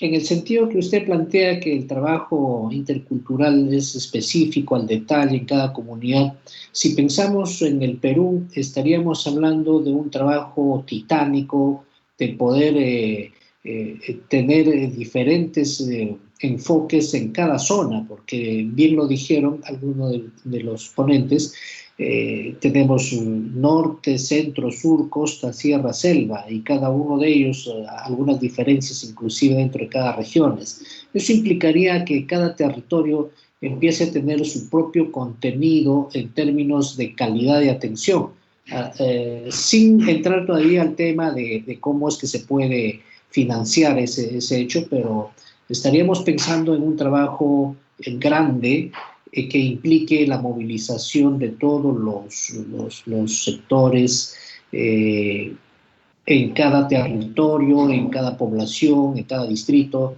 y tener múltiples formas de abordaje desde el sistema de salud. ¿Qué comentario a esta quiero contarles una anécdota que me pasó cuando yo trabajaba en un centro de salud de Cajamarca. Entonces un día llegó una señora para un control prenatal y lo que me dijo, yo quiero saber si lo que yo tengo es un burro, un sapo o es un bebé. Y me quedé un poco así, ¿qué pregunta es, ¿no? Y le pregunté por qué razón. Y se dice, porque estoy embarazada de 6 meses y me he ido a lavar cerca del Puquio y salió el arco iris. Y cuando dice que eso sucede, se penetra a través de la vagina un demonio, un duende, que transforma al bebé en un burro o un sapo. Y entonces yo puse, y esa enfermedad se llama INAME. Entonces yo en la historia clínica puse todo, la altura uterina, latidos, etcétera, y puse descartar INAME, así puse un poco jugando. Y entonces, y le dije a la señora, mire, hasta ahora veo que es un bebé, pero si usted viene todos los meses, vamos a controlar para ver si se ha transformado el niño en un sapo o un burro. Y la tuve todos los meses y yo atendí su parto. Entonces quiere decir que el problema no es solo su lenguaje, sino también cómo entender su mundo, su magia, que hace que uno pueda responder a eso, ¿no? Entonces, lo más fácil hubiera sido negarlo o reírme, ¿no es cierto? Pero yo seguí y entramos a una racionalidad de entendimiento y yo pude atender, o sea, generé confianza en ellos. Entonces, creo que esto es un elemento importante. Y su pregunta dice, yo creo que sí es importante, porque no es solo el problema del lenguaje, es un problema de conocer. Por ejemplo, en Cajamarca es muy frecuente que cuando la mujer no menstrua, piense que la sangre se ha ido a la cabeza, y se le ve la cabeza es porque su cabeza está llena de sangre. Entonces, si usted no la entiende, la puede minimizar, y entonces ya se van a un curandero, a la farmacia, a la botica, que sí le entienden y le venden medicamentos y aprovechan de esa ingeniería. Yo creo que eso nos falta una mayor interrelación de las culturas, ¿no? Okay. Gracias. Usted hizo una afirmación sumamente interesante que me ha dejado pensando también. El pensamiento quechua. Es decir, que tenemos que ir asumiendo ideas o entrando en el pensamiento de las personas de otras culturas, de otras formas de ver el mundo, de su cosmovisión, como muchos lo llaman. En ese sentido también es una línea de trabajo que tiene que ser también a lo largo del tiempo y en diferentes escenarios. Sumamente importante su aporte, doctor Alfonso Nino, y casi en esa misma línea de ideas quisiera preguntarle al doctor Fernando, ¿cómo es que hacemos sostenible las buenas experiencias? Nos comenta usted que se inició su experiencia ya por los años 2012, 14, y ya llevamos más de 6 años. ¿Esto hasta qué punto se ha logrado transformar en una política de salud regional, local o nacional? ¿Y qué es lo que nos faltaría para que como país vayamos adoptando políticas de ese tipo que hagan sostenible estas experiencias? Porque entiendo que estas experiencias de todas formas llevan algunas maneras de inversión, algunos elementos formales que se incorporen a la normativa que tenemos y al financiamiento que tenemos para hacerla a largo plazo. ¿Cómo ve usted este aspecto, doctor Fernando? Creo que se necesitan 3 cosas. Primero hay que ser guayquichas, no hay que ser huiracoches. Es decir, hay que ser hermanos, no hay que ser señores. Hay que entender que tenemos una relación de pares con conocimientos diferentes, que somos iguales y que debemos tratarnos de esa manera, que tenemos mucho que aprender unos de otros en el marco del sumas causae, del buen vivir, del vivir bien, como dicen los chopjas, del Jukumaya, Juksumjuya, Jukmaquilla, una sola fuerza, una sola idea, un solo corazón. Eso es lo primero. Lo segundo debe ser estabilidad y sostenibilidad. La alta rotación característica de nuestros sistemas y peor aún de las direcciones hacen muy complicado el tema. No es que no haya habido rotaciones en directores y equipos de Huancavelica, pero han habido más estabilidad. Intentamos con OPS llevar la experiencia a Cajamarca durante 9 meses y durante 9 meses hubo 4 directores regionales de salud. Eso es imposible. Cada director viene con su equipo y es volver a empezar y volver a empezar. se trasladó para llevar adelante la experiencia, una de las más expertas personas con las que hemos trabajado en la región de Huancavelica, estuvo ahí los 9 meses, es una persona que ha ido a formar a personal de salud de Ecuador, de El Salvador, de Guatemala, que ha ganado premios internacionales, pero trabajar con 4 direcciones distintas cada 2 meses es imposible. Entonces, si no hay sostenibilidad y no hay continuidad de los elementos necesarios, eso también es imposible. Y lo tercero es el financiamiento. Tiene mucho mérito la experiencia huancabelicana, que es la más potente, porque hay que decir que los presidentes regionales que colaboraron con ella y con su predecesora, que fue una experiencia materno-perinatal de 5 años, y luego ha venido 9 años de la experiencia de salud integral y un intermedio de una experiencia de 2 años de derecho a la salud. Miren lo largo que es el proceso, ¿eh? No quiero decir con eso que sea un proceso de 15 años, pero tampoco se hacen de la noche a la mañana. El mérito fue asignar dinero, un poco, si quieren ustedes, jalando de un lado y el otro, con el riesgo que eso puede traer en que te sancionen porque te acusen del malversar fondos. Pero el tema es que lo que fue el MAIS BFC no tuvo línea de financiamiento directo. Entonces tenías que financiarlo con un poquito de inmunizaciones, un poquito de materno, un poquito de metaxénicas, un poquito de salud ambiental, y de poquito en poquito salió algo bien, ¿no? Pero no es la forma, pues, no es la forma, ¿no? Yo creo que esas 3 cosas, que son el que las personas estén muy al tanto o muy abiertas a dejarse impregnar de los saberes y de la cultura local. Se dice que la generación de la interculturalidad, todos tenemos culturas distintas. La interculturalidad significa baja de tu montaña, súbete a la montaña del otro y mira el mundo desde allí. Y el otro hace lo mismo. La interculturalidad no es solo para los indígenas, es también para los no indígenas. Cuando se produce ese acto de ponerme en tus zapatos, subir a tu montaña y mirar el mundo con tu visión, en ese momento puede venir el paso posterior, que es el diálogo intercultural. Y el diálogo cultural es el espacio para construir de manera consensuada formas de trabajo conjuntas, donde no voy a imponer tu parecer ni voy a imponer el mío, es un diálogo. Y eso tarda, eso no se hace de la noche a la mañana. Si ustedes recuerdan una de las láminas que presenté, el premio que le da el Ministerio de Cultura a Huancavelica por esta materia es al Runa Ayuyacta, saludables, la persona, la familia, la comunidad saludables. Reconoce a los 3 sujetos diferentes con los que hay que trabajar para que el resultado sea el summa causa, el buen vivir, el vivir bien, la felicidad, el bienestar. Es decir, si ustedes quieren en los términos de Alma Ata, la prevención de riesgos, la promoción de la cultura de la salud, la recuperación y rehabilitación de la salud, y últimamente hablamos de la paliación o el acompañamiento al sufrimiento con formas dignas y el acompañamiento al buen morir de aquellos cuya vida está terminando de manera natural. Esa es la forma de construirlo, con mucha flexibilidad. De acuerdo, excelente. Y en relación a la posibilidad de incorporar estas formas de construir servicios, de construir modelos de atención, ¿cómo encajan, cómo se están encajando, cómo se están interrelacionando con la política nacional al 2030, toda vez que el Ministerio de Salud ha emitido un documento en ese sentido? Mire, ha sido 2 años, bueno, ya no llegamos todavía a los 2 años, han sido 20 meses muy complicados.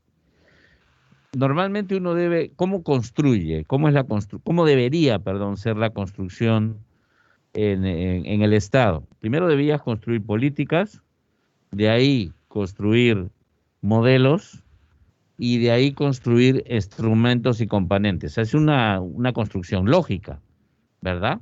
y además con eso cuidas que haya alineamiento y que haya coordinación, tanto en términos verbales, de texto, de disposiciones al respecto. Aquí ha sido difícil porque ha habido que construirlo todo en simultáneo y cuidando de que hubiese coherencia entre uno y otro. La experiencia huancavelicana nos sirvió mucho. En este momento una de las mejores expertas huancavelicanas en salud familiar y comunitaria está acá en el MINSA Nacional y todo el mundo reconoce que es la que sabe la materia del modelo de cuidado integral. Claro, porque ella ha sido la que ha aplicado el MAIS, pues. Entonces, si conoce el MAIS, diseñar el MCI, su guía de implementación y sus componentes, no les voy a decir que es Chancay de 10, pero tiene los elementos necesarios para hacerlo. Entonces, eso de alguna manera, la experiencia del trabajo realizado allí, no solo ahí, porque Amazonas lo ha intentado, Cajamarca lo intentó, algunos sitios en Lima lo han intentado, Lurín, Pachacamac, Querencia en el norte chico, lo han intentado como han podido. O sea, quizás Huancavelica lo que ha tenido la suerte es que se le pudo acompañar progresivamente, primero en materno perinatal durante 5 años, 2 años en derechos en salud y 9 años en salud integral. Entonces, claro, si te acompañan ahí, llega un momento en que trasladas la experiencia a los propios actores, que eso es lo deseable. Pero en este momento yo diría que hemos logrado razonablemente que la política recoja esa experiencia y a su vez el modelo de cuidado y las RIS recojan esa experiencia y que el resto de instrumentos que sirven para todos ellos, que son por ejemplo los perfiles de los recursos humanos que necesita el sector a partir de su ingreso al primer nivel, la agenda digital unificada, la norma de cobertura universal, la receta electrónica, o sea, todo lo demás, hemos intentado, hasta hemos logrado que salga una norma que uniformiza conceptos. O sea que cuando hablamos ahora de calidad de salud, todos decimos lo mismo. Y ya no nos pasa antes que había 10 documentos y 10 definiciones distintas de cada cosa, lo cual es un caos. Bueno, ya ahora no, ya no. Entonces ha sido una construcción simultánea y ahora nuestra esperanza, ojalá, es que quien tiene la responsabilidad de dar a continuidad a esto en los siguientes años de gobierno y todo lo demás, pues dándole su matiz, pero le dé continuidad a un esfuerzo y no veamos historias nuevamente de borrón y cuenta nueva, ¿no? Ahí esperemos a 28 de julio y hablamos el 29. Sí, pero para ir teniendo algunas ideas y ya finalizando este importante evento. ¿Me permite, doctor? Sí, doctor, adelante. Creo que un tema que yo también he trabajado en proyectos como el doctor Carbone, un tema sobre la sostenibilidad, porque siempre lo que nos preguntan es, ¿las cosas que hicieron son sostenibles? Yo creo que pensamos en una sostenibilidad que no es posible. O sea, no podemos replicar una experiencia porque cada uno tiene su tiempo histórico. Los actores que están, el escenario social y político de la zona y la región. Entonces no podemos esperar que se repliquen. Pero sí hay algunas cosas que estos proyectos dan. Los recursos humanos, por ejemplo, yo creo que todos los que han trabajado en ese proyecto de Huancavelica, donde se vayan, tienen la lógica. Y ahí vemos, por ejemplo, como esta enfermera está en el MINSA, por ejemplo, va a replicar su experiencia. La otra cosa es el tema de la institucionalidad. Entonces, hay muchas cosas que se han institucionalizado en los proyectos. La historia clínica familiar, la sectorización, por ejemplo, que hay el doctor, el tema de las evaluaciones más allá de las coberturas, el tema del enfoque de calidad, todos se han ido institucionalizando. En odontología, por ejemplo, el uso de los cariostáticos, el pago para lentes, el CIS financia lentes, financia prótesis dental, que vienen de las experiencias de los iSpot, etc. Entonces, los proyectos hay que medirlos más, en qué cosa se han institucionalizado a través de normas, de leyes, etc. El otro es la apropiación de la gente. Yo creo que en la zona de Huancavelica la gente se ha apropiado, así como Ayacucho se ha apropiado de muchas cosas y las mantiene y las defiende. Por ejemplo, un ejemplo son los CLAS. ¿Por qué Arequipa, Tacna y Moquegua todos son CLAS? ¿Y por qué en el resto del país no hay? Porque la gente se ha empoderado y los toman como un recurso. Entonces creo que es importante.